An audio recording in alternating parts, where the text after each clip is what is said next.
Là, chétif, je me plais. Soit quand la nuit, les feux du ciel augmentent, ou quand l'aurore enjonche d'amarante le jour mêlé d'un long fleurage épais.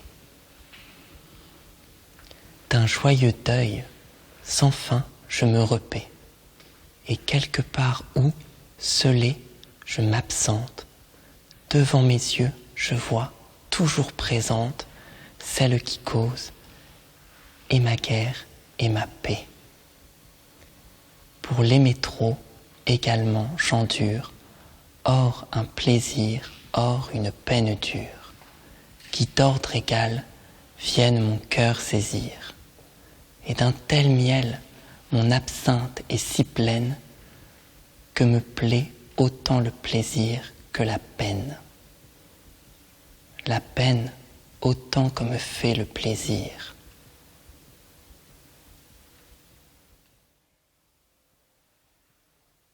Tombeau numéro 13. Aux crocs vénineux et gluants, je donne un coup de brosse à mon squelette. Je vous attends. L'idiot du village fait la queue et tend sa carte d'adhérent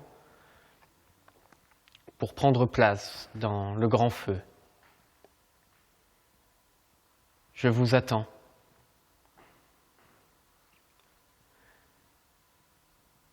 J'entends le vent siffler au-dessus des calvaires.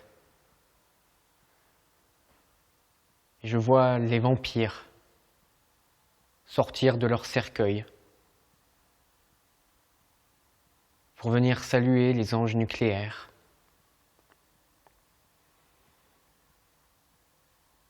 Moi, je vous dis bravo et vive la mort.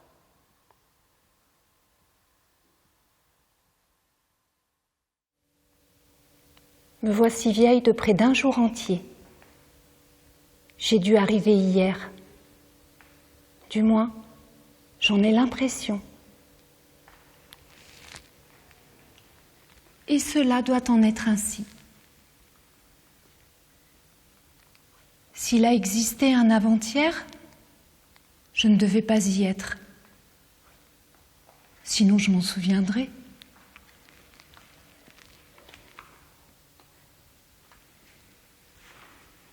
Il se peut qu'il en ait existé un et qu'il m'ait échappé.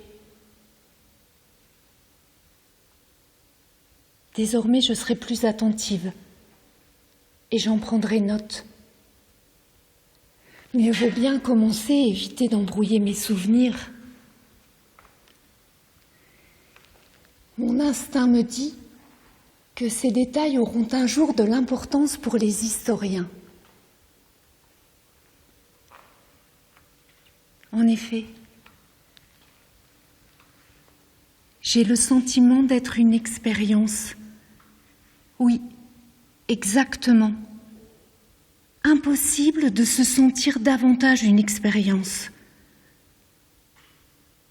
Aussi, ai-je la conviction d'être de plus en plus cela, une expérience, rien de plus.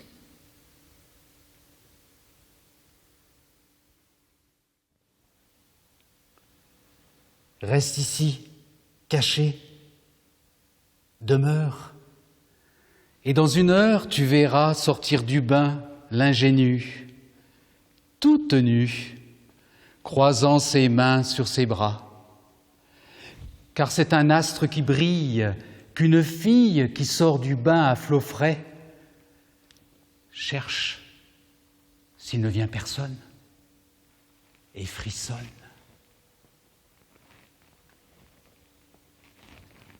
Toute mouillée au grand air.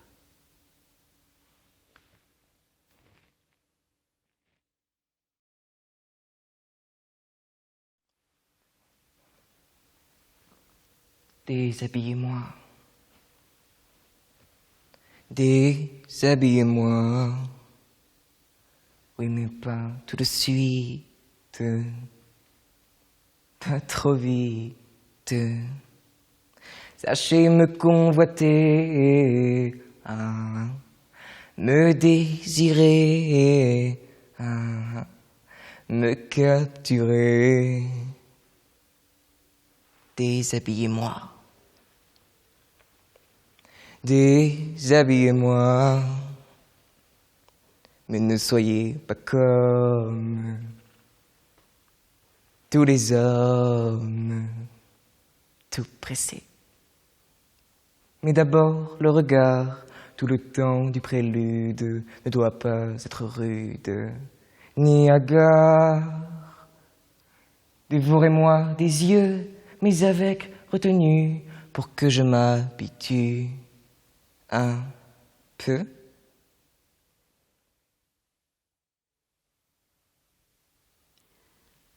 Onde pour l'exil des idées. Onde pour les orteils des fées.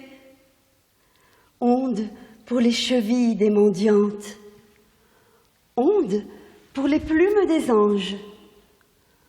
Onde, bébé des pluies d'avril.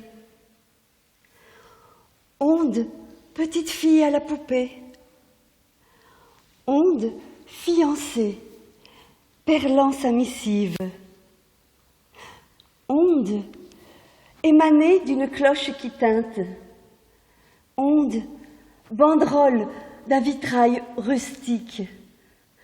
Onde, écharpe que gagne la fatigue.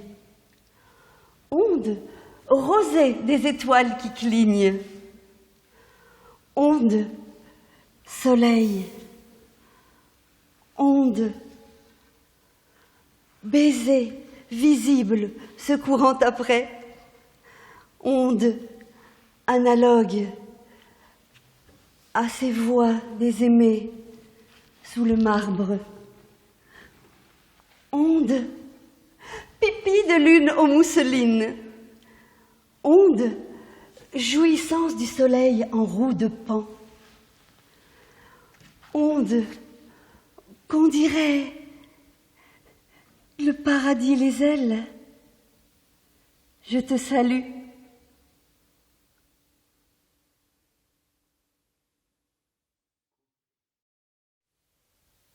Un savetier chantait du matin jusqu'au soir. C'était merveille de le voir, merveille de l'ouïr. Il faisait des passages plus contents qu'aucun des 7 sages. Son voisin, au contraire, étant cousu d'or, chantait peu et dormait moins encore. C'était un homme de finance. Si parfois, au point du jour, il sommeillait, alors le savetier, en chantant, l'éveillait. Le financier se plaignait que les soins de la Providence n'eussent pas au marché fait vendre le dormir comme le manger et le boire.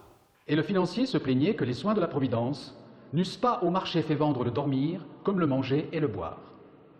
En son hôtel, il fait venir le chanteur et lui dit « Or ça, sire Grégoire, que gagnez-vous par an ?»« Par an ? Ma foi, monsieur, dit avec un ton de rieur le gaillard savetier, ce n'est point ma manière de compter de la sorte. Et je n'entasse guère. Un jour sur l'autre, il suffit qu'à la fin, j'attrape le bout de l'année. Chaque jour amène son pain. Eh bien, que gagnez-vous, dites-moi, par journée? Tantôt plus, tantôt moins. Le mal est que toujours, et sans cela nos gains seraient assez honnêtes, le mal est que dans l'an s'entremêlent les jours qu'il faut chômer. On nous ruine en fait. L'une fait tort à l'autre. Et monsieur le curé, de quelque nouveau saint, charge toujours son prône. Le financier, riant de sa naïveté, lui dit « Je vous veux mettre aujourd'hui sur le trône. Prenez ces 100 écus, gardez-les avec soin pour vous en servir au besoin. » Le savetier crut voir tout l'argent que la terre avait depuis plus de 100 ans produit pour l'usage des gens. Il retourne chez lui. Dans sa cave, il enserre l'argent et sa joie à la fois. Plus de chant.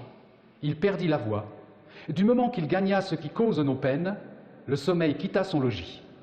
Il eut pour hôte les soucis, les soupçons, les alarmes vaines. Tout le jour, il avait l'œil au guet, et la nuit, si quelque chat faisait du bruit, Le chat prenait l'argent. À la fin, le pauvre homme s'encourut chez celui qui ne réveillait plus. « Rendez-moi, lui dit-il, mes chansons et mon somme, et reprenez vos 100 écus. »